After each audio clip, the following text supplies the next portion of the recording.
What is going on, traders? It is your boy the Master of Coin, and we are back with another chart video. Now, I know the last few videos I've been doing for you guys have been a lot more lifestyle, a lot more mindset, a lot more psychology, which is definitely very, very important. But today, I think it's time for us to revisit the charts, go through a couple case studies just like old times, and show you guys exactly how I caught these beautiful entries in NZDCAD. Now, these entries here, again, if you want to see the screenshots and the entry proof and all that stuff, it's all on my Instagram. So we got 3 beautiful entries on NZDCAD over the space of literally about 25 days, so a month. And again, this was more of a swing trade. We caught a 1 to 97, a 1 to 55, and a 1 to 74 risk to reward. Now, of course, we didn't hold the entire volume for all these targets, but I'm going to break down everything from the entry criteria to the trade management to absolutely everything you need to know and how you can start catching these beautiful swing trades. Now, I know you might be thinking, damn, 25 days, that's a long time. Well, here's the thing, right? When I got into trading, I didn't want to leave my job to start another job. You know, I didn't want to have to sit in front of the screens all day long and be like a slave to the computer. So for me, with swing trading, it allows a lot more freedom as well. Now, of course, you can apply these same principles on these lower time frames as well, so you don't have to hold a trade for a month. But for me, I like to trade both. So I have an intraday system where I'm trading day to day, maybe catching smaller risk reward like 1 to 10s, 1 to 15s, 1 to 20s in and out. And I also have another account where I catch these larger swing positions. So it's like more passive income, so I can enjoy my life a little bit more and just pay myself periodically. But yeah, let's break it down and let's go through exactly how we got these entries. Now, of course, I can't go through all the principles I use to validate these entries because that is exclusively for all of my students. And I have done another video breakdown, including my entire trading plan, my entire strategy, and all the principles I use to validate schematics, entries, exits, etc., etc., etc., within the mentorship program. So if that is something you want to be a part of and you want to go to the next level and you want to have the opportunity to work with a one-to-one mentor, then what you can do, you can simply send me a message on Instagram. My link is in the description. Beware of the fake accounts, but send me a message. We'll hop on a quick call and we'll see if you're someone I can personally mentor and guide. Because truth be told, man, like I can't work with anyone. I can only work with people who are on my wavelength and I know that I can help get results. So anyway, starting on the daily time frame, right, we can see very, very, very clearly that supply is in control. Now, this means that I'm only looking for sells. And how do we know? Well, simply just look at our bearish market cycle, right? We have a beautiful valid distribution followed by a beautiful redistribution, meaning that our last point that supply come in the market is this high. So this becomes our line in the sand, meaning we're bearish as long as price remains below this level. Now, we can see beautiful mitigations because price is coming back to mitigate our key levels in our schematics, coming back, mitigating out of our key levels in our schematics. So as price now comes back to one of our key levels inside our redistribution, we know what? What can we tell from facts here? We can tell for a fact that supply is in control, right? Because of our redistributions. So because we've seen those redistributions and prices come to our key level, in real time, we're not going to know if supply is still valid or is still present because we need to see proof of supply. So once price comes to this level, what I want to do is scale lower to see if sellers are actually entering the market. And what we can see when price comes into our key level in the first time is a beautiful type 4 distribution, right? We get this beautiful ascending wedge, right? We'll see multiple sell orders coming in, being filled, absolutely beautiful, final shakeout and our minor sign of weakness followed by our major sign of weakness. Now, after this type 4 distro, right, we are seeing clearly that sellers are in control. Now, there were a bunch of entries over here, all throughout last year, or the end of last year, sorry, but I'm not going to go through them now. We're going to go through the recent one I took. But from there, right, price did continue the bearish market cycle, came back up to our key level, mitigated out, and confirmed another redistribution. So upon confirming this new redistribution, this is where the main trade idea was based on, because we see this redistribution, right? We know that sellers have come in, right? Buyers did try to step in, but what did they do? Absolutely nothing. They just traded right back into supply and then just got absolutely destroyed. So obviously we can validate this as redistribution. From there, we know that this is our new leg. This is our impulse. And obviously this is our line in the sand because this is the last point that sellers came in the market. So as long as price stays below this level, right, we're still bearish. What I'm going to do now is just replay it to exactly where I was when obviously my first started alerts going off. So when my first alert went off was when price was to come to my key level here. So all this time here, right, there's nothing I'm doing to take a trade because I need to wait for that proof. So what I'll do is I'll set alerts, right? I'll set an alert below this low because either there's two things that's going to get me into a trade, right? It's either price confirms a redistro or it comes up to our supply zone. So I've got my alerts set on my key levels and I'm simply just waiting to see price come to these levels. So once price hits my key level, I can simply just zoom into a lower time frame to see if we have any proof of supply. Now, the first thing I can observe over here is that sell orders are starting to be filled, right? Because we can see the sellers coming into the market and distributing their orders over time. And we are potentially in a manipulation. However, the only thing that's missing from this being a distro is weakness, right? There's no weakness in this schematic right now. So what I'd have to do is set an alert on this low because this is where demand is in control from. And I'm going to go back and set an alert on my next key level to see if price were to come up to 86750. And again, from now it's just a waiting.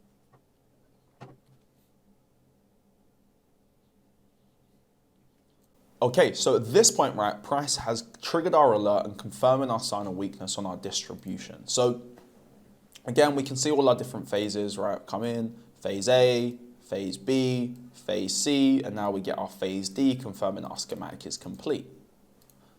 Now, of course, there's a lot more principles which you need to use to validate a schematic, but again, just for the sake of time, I can't go through all of those today. So at this point here, what I want to do now is identify my key levels and figure out what needs mitigation. So once I've got my key levels in for mitigation, all I got to do now is simply set my alerts at these key levels and wait to see if we have proof of supply. So as price comes to my first level, I'm waiting to see if we have any sellers show up in the market. And at this point, I'm not even looking at the chart because my alert is at this level over here in blue, and my second alert is at the black level at the top. So again, absolutely nothing right now. And obviously now price has come to our first level. So as price comes to our first level, again, we have no evidence of supply, no distribution coming up whatsoever. So there's really just nothing else to do. So at this point here, what I would be doing is I'd be upgrading in terms of priority, right, on my watch list. So, you know, when we're trading, you've got to have different watch lists, right? So I have like primary watch lists, secondary watch lists, my purple watch lists, and my light blue watch lists, which is basically like when I'm dealing with multiple pairs, I use these to organize myself. So before NZDCAD, right, was in this area, it wasn't on the highest priority watch list. It was perhaps maybe on my purple watch list or my primary watch list, my red watch list. Now, at this point, once it's come into my key levels, it now requires higher priority.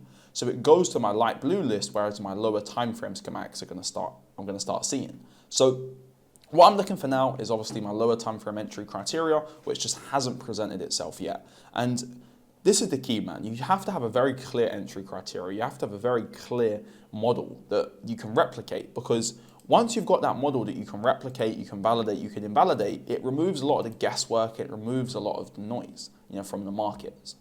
So now at this point, I'm on the lower time frames. Price gets the highest priority because, you know, it's in the key level. So now we just want to see if we can see that proof of supply. And if you're seeing this golden box on screen here, this is just Asia range. Asia range is something that I don't like to trade in because liquidity is a lot thin, and we can look for certain entry models using Asia price action. Now, of course, with the Asia entry model, it's not something that you just isolate and say, oh my God, because Asia's been manipulated, you take a trade. No, there's a lot of other things that go into it. But a lot of the time you can see Asia be manipulated, followed by a break during London, and the continuations maybe during New York session. And then you can use the other side of Asia range as a potential target. So if you want this indicator, it's completely free. Just go on the indicator store and type in best Asia range indicator. Again, I've got my own one on here, and just simply make the settings the same as mine. Again, you can always pause it, but just come down, display Asia range. I have it yellow from 8 till 2, and obviously just uncheck everything else. Right. So at this point here, right, again, we have Asia range. To be honest with you, I'm not even on the charts at this point because it's outside my entry window, right? Just like a job, just like a business, right? You have to have trading hours. So for me, my trading hours are between 7 a.m. UK time and 7 p.m. UK time. So I'm not even looking at the chart at these points. Now at this point, all right, our schematic hasn't validated itself, it hasn't confirmed. So, and of course, all of the entry criteria that we use to validate are given inside the mentorship, but wait for it now, we just need to sign a weakness, because at this point there's no weakness, so there's no trade to take. So we're just waiting for some sign of weakness, just waiting to break the last low that led to the new high in our schematic, and once that breaks, we can obviously look to take our entries and set our limit orders. So at this point, right, we've got a sign of weakness now, and price is broken. So I've been notified, I'm now coming in, marking up my key levels, taking one entry on my first key level with my stop above the high of the second, and simply now just waiting for price to fill me. Now at this point, price has come in, it's filled me. You're probably thinking, what is RR? I'm gonna explain that in a second. But at this point here, we're just waiting for price to create a new low so we can manage our trade accordingly. And now we've got a new low. So at this point, what I'll do is my 4.4 pip stop loss, I'll simply reduce my risk from this high to above here because this has already mitigated any orders that needed taken care of over here. So simply now, price shouldn't be able to trade above this high if this whole trade idea is still valid. If price were to trade above this high now, I don't want to be in the market anyway because now my trade idea is not valid. But what's actually happened now is price has created a new redistribution here as a last point of supply on our distribution schematic. I will put a distribution schematic up on screen so you can obviously see this beautiful type 1, but we've got a beautiful redistro here which we can simply measure up and put our key levels on. And here we went for 2 entries, one off our first key level and one off our second. But guys, this is super important here because at these points, I'm not using the TradingView data, right? At these points, I'm using my broker's data feed to set my limit orders because sometimes the prices on your broker can be very different to the prices on TradingView. So I always base my limits, my stop losses off my own broker's data because what happens is you're going to see here on TradingView, it actually misses my second entry. But on my personal broker, it filled me in both entries and allowed me to stay in these trades. So this is why it's super, super, super important to base your limit orders off of your own broker. So at this point, right, we was filled on both trades. Again, my broker just kind of wicked a little bit higher, filled me in. And obviously because of spread, I had to adjust my stop loss anyway. Because obviously, if you didn't know, when you're selling, you always add spread onto your stop loss. For our first target, right, these Asia lows, we're looking at a 1 to 11.8. We're looking at a 1 to 14.8 and a 1 to 8.12 of these entries. So once price comes to these Asia lows, this is where I'm going to look to pay myself some risk and actually pay myself some partial profits on this trade. So at this point, Asia low's been swept, so I'm paying myself some volume and my initial risk. How much volume? At this point, typically around 10%. Now, of course, partial profits, it does depend on where you are on your account for the week and the month, because obviously if you are having a losing week, you want to pay yourself more, right? If you're having a winning week, of course, you can hold on to these trades a little bit longer. Now, at this point, my next target is going to be my devil's advocate, which is going to be so devil's advocate is basically understanding where demand is potentially sitting. So for me, demand was sitting down here. So what I did is I looked to target these Asia lows in this demand zone as well, because you might be thinking, well, why not target the low? Because I don't care about the lows. Highs and lows have no meaning. They have no relevance. What I care about is where supply and demand sit. And demand had to come in at this area. Even though it didn't do anything substantial, there's still some buyers in here. So I'd rather pay myself some risk at a safer zone here rather than just waiting price to go a few extra pips to try and catch some extra money. You know, so I'd rather be more safe than sorry. And again, these are still great risk rewards, 1 to 28, 1 to 36, and a 1 to 20. So at this point, it's just waiting for price now to obviously come to these zones. Now, of course, this wasn't a swing trade as well, so it did take a little bit longer for this stuff to play out. But of course, man, I don't mind. You know, I don't mind with these higher time frame stuff because it allows you your mental to be free, right? You know, for these 4 days, right, that allowed me to be free to explore, to live life. You know, I'm living in Thailand right now, so I can go and explore different areas of Thailand. You know, I can go spend time with my family. We can, you know, have more time to go work on other currency pairs, work on other things, you know, things like diving into our journal, back testing, creating case studies, getting educated more, you know? So yeah, at this point, right, I'm looking to now take at least another 25% of the volume off the table. Now, if I was on a losing week or, you know, wasn't having a good month, I would take a little bit more volume off the table, probably around 50%. But normally I would take 25% of all of these orders at these points. Now, from there, next target is going to be my next devil's advocate and my next potential demand zone, which is going to be my second key level of my demand zone. So from there, we bring price down. That's bringing us to a 1 to 49, a 1 to 35, and a 1 to 63. Where we'd look to take further volume off of the table. And again, this is a swing trade, so I'm not concerned about all the noise. I'm not concerned about all the little individual moves. I'm just setting my alerts and waiting for price to make its way to my targets. Now, what you can do as well with taking partials, like if you know you're going to be busy and you know you don't have a lot of time to be on the charts, like let's say you work, what you can do if you work is when you take one order, like one entry, let's say hypothetically on that one entry, you want to risk $100, right? Just easy numbers. And let's say that $100, again, just easy numbers, is a 1.0 lot size, right? Now, if you don't know how to calculate lot sizes, I did a whole video on that, which you can check out, links in the description. But what I would do is enter 4 trades at 0.25 lots each. So there's $25 risk on each trade, and set hard take profits at the zone I would take profit at anyway. And that way it can pay me without me needing to manually close the trade once it comes to my level, because you could be asleep, you could be at work, etc. So again, now price comes down, absolutely smashes our next zone. So once it comes to this next target, I'm looking to take at least another 25% off of the trade.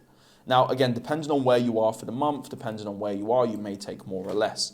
But from there, my next target is going to be these lows, which brings us to a 1 to 58, to a 1 to 75, and then a 1 to 42, which again, normally I would have paid myself around 25% here, like we said, 25% here, 25% here, and at this point I would have around 75% of the trade closed, and I would now look for my final target, which would be my measured move, which is simply just measuring out this. So if this is 100 pips, from the reaction it should give another 100 pip swing. Now, of course, it's not 100 pips, it's just an average, but now what I want to do is look left at this area and see what is over here. So if we look left from this measured move, we can see there is minor demand here. Now, the difference between minor and major demand is major demand you can validate, minor demand you can't. So with this minor demand zone, what I'm going to do is put a line on the top of it, because this is a zone I'd want to take more volume from. Even though price could come a little bit lower to the full measured move, it doesn't always have to do that. So this way it's just building confluence up with your obviously understanding the markets. And this is where, again, we've already paid ourselves 75% of the trade, but we just leave some runners to see if it can continue. So at this point, right, if for my own personal trading, I would have closed out minimum 95% of the trade at this point, right? Majority of my profits are taken. I don't care what happens next. Now I'll just leave very small runners, because the reason I leave these small runners is because sometimes, if price just wants to melt with these higher time frame potential, because there is higher time frame potential for it to come all the way down here. But again, I'm not banking on price doing that. I don't want to be in a situation where I need price to drop another 400, 500 pips for me to make money, right? It's just anyway money. So I paid myself first, and if price does continue much lower and lower and lower, cool, I make some extra money, great. But if it doesn't, I'm also happy because I've already secured my profit. And from there, price is just now coming back and potentially giving us some re-entries for this week. But again, total of this trade, we had 3 orders on this, right? And obviously, of course, you partial yourself out, but a 1 to 92, 1 to 52, and a 1 to 71 risk to reward on this position. Spanning over 25 days. Now, of course, not every trade I take takes 25 days.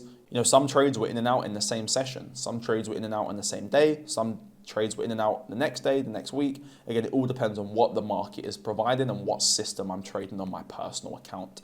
So yeah, with that being said, guys, I hope this video was very insightful. I hope you did learn a lot, and I hope you got some more insight into how we catch these higher risk rewards and how we manage them accordingly as well, where we're taking partials at nice key zones. Yeah, with that being said, comment one thing you liked, one thing you learned from this video, subscribe, like it, and share it with a friend, man. But with that being said, I'm going to see you at the top, from the top, because the bottom is way too crowded.